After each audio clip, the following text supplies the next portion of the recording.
There exists a form of success that comes at a steep and often hidden price. Society praises it, validates it, and celebrates those who attain it. But beneath the accolades lies a quiet sacrifice, the abandonment of one's own truth. In pursuit of this success, many build impressive careers, chase recognition, and collect accolades. Yet, amidst the applause, something vital begins to quietly unravel. It doesn't make noise, it isn't immediately visible, but it is very real. A gradual detachment from one's authentic self begins to occur. Modern life offers a buffet of pre-designed paths, templates for living that appear to promise certainty and fulfillment. They seem to offer universal goals, financial stability, social validation, professional status. But when one adopts these paths without question, they risk arriving at a destination only to be met not with triumph, but with a subtle sense of alienation. A silent dissonance begins to take root, an inner discord that defies easy explanation or even naming. Carl Jung never defined success in the conventional materialistic way we've grown used to. To him, real success wasn't about conquering the outer world, but about safeguarding the wholeness of the soul throughout the journey. When that wholeness is compromised, no number of accomplishments can fill the resulting void. Something within remains fractured, suspended, awaiting reconciliation.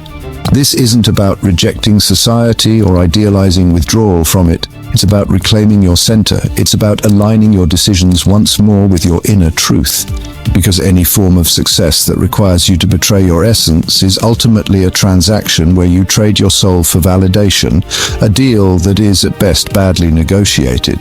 The real question is not only what you have achieved, but what parts of yourself you had to abandon to get there. This message is an invitation to pause, not to halt your journey, but to reorient it. It's a quiet conversation for those who have come to realize that applause can't fill certain voids, and for those who feel, even faintly, that something essential is still calling out to be reclaimed. There are no ready-made solutions here, no formulas, just a single direction. Return to yourself. Do so without fearing the loss of things that were never truly yours to begin with. Take a moment and reflect.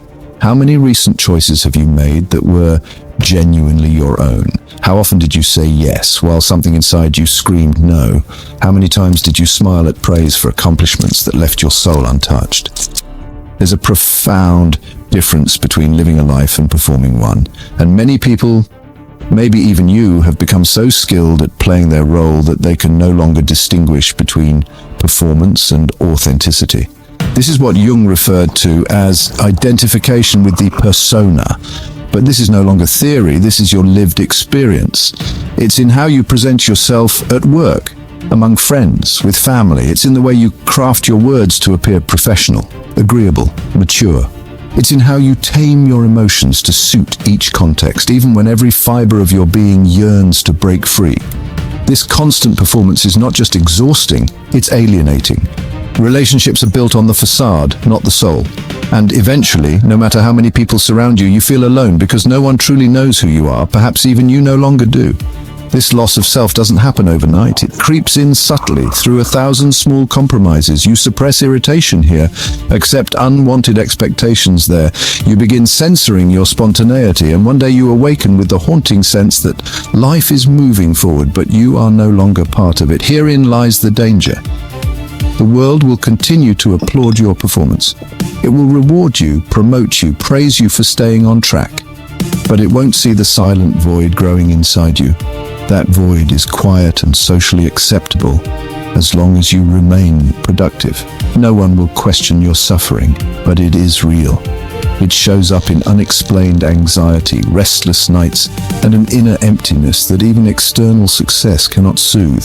The truth is harsh, yet essential. If you continue performing, you will forget how to simply be.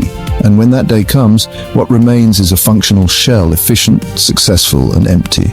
So before that moment arrives, it's time to stop, time for an unflinching, brutally honest pause. Ask yourself, who is this version of me that I present to the world? And what part of me is being silenced in order for this version to exist? This brings us to a deeper reflection. When the pursuit of success becomes a snare, something that distances us from our own essence, it's time to call it out. Let's unpack this dynamic and reveal how it traps you without your awareness. From early childhood, you've been conditioned to equate success with fulfillment. Earn the degree, get the stable job, become financially secure, and life will fall into place. But no one warned you that it's possible to tick every box and still feel utterly lost, because the success sold by society is rarely aligned with the longings of your soul. The issue isn't with success itself. The problem begins when success becomes the only lens through which your life's worth is measured, when it turns into an outward chase that devours your energy, time, choices, and relationships.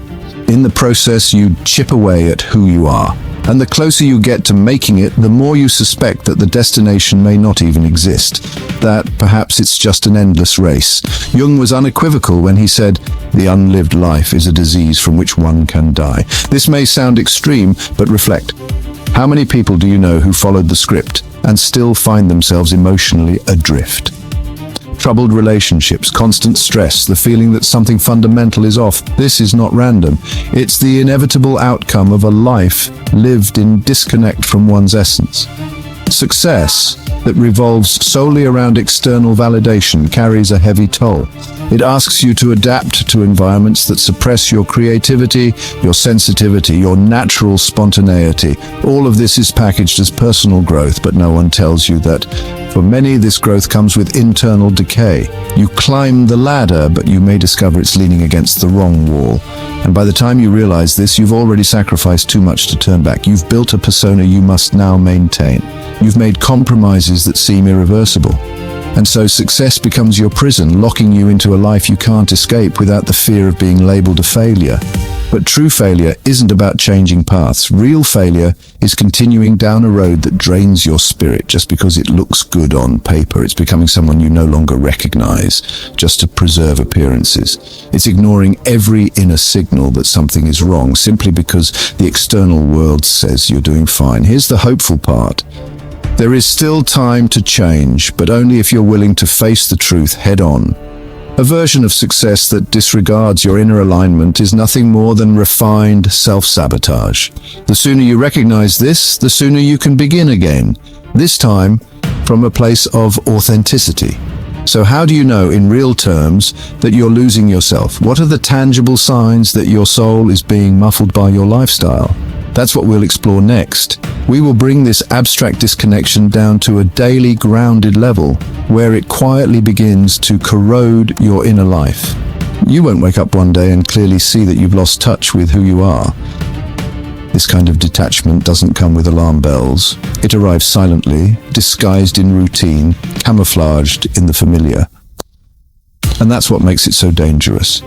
By the time you notice, you may have spent years living as an edited version of yourself, functional, but no longer capable of truly feeling. So start by observing your choices. How many of them stem from inner conviction? And how many are based on fear? Fear of disappointing, fear of stepping outside the lines, fear of losing something society deems valuable. When you say, "I want this," does that desire emerge from your core or from expectations projected onto you? Pay attention to your silences, those times you bite your tongue when something meaningful wants to be said. The moments you hold back, not because of maturity, but because you're afraid of revealing something that doesn't match the character you've been playing. Every time you edit your truth to protect your image, you lose a fragment of your soul. Now tune into your energy, not in the physical sense, but the emotional one. At the end of the day, do you feel fed or depleted? Do your daily activities nourish your spirit, or do they slowly drain the life from you? Living disconnected comes at a cost. Life begins to lose its texture. Colors dull, passions fade. And the worst part? You start accepting this as normal. Your emotional responses shift. Small setbacks bring disproportionate distress, or moments that should inspire joy pass by without stirring anything inside. This is the unconscious pushing back. Suppressed desires, unexpressed emotions, unmet needs. They begin to press against the walls from within, leaking out through cracks. Your sense of self starts to blur. At work, you are one person, with friends another, with family yet another. None of them feel entirely real. You're constantly trying to meet someone else's expectations, and slowly you lose access to your core identity. Even solitude becomes unbearable. Silence becomes threatening because it exposes the truth. You no longer know what truly matters to you. What gives you meaning? What stirs your spirit? And that's terrifying. These are the symptoms of a life that has drifted from its axis. They don't scream, they whisper. A chronic restlessness, a subtle ache, the haunting feeling that something vital is missing even when everything appears perfect. Now that you've learned to recognize the signs, the next question becomes, what can you do with this awareness? How do you begin listening to your soul again? How do you rebuild a connection to your feelings, thoughts, and desires without destroying the life you've built? This is what we'll explore next. Real, grounded tools you can begin applying now. Practices to help you restore the bridge back to your true self. Because the good news is this: losing yourself is not the end. It is, in fact, an invitation, a quiet calling from your unconscious, urging you to return home. And in this case, home means returning to who you really are. But that return requires more than good intentions. It calls for presence, honesty, and above all, action. Let's take that first step together.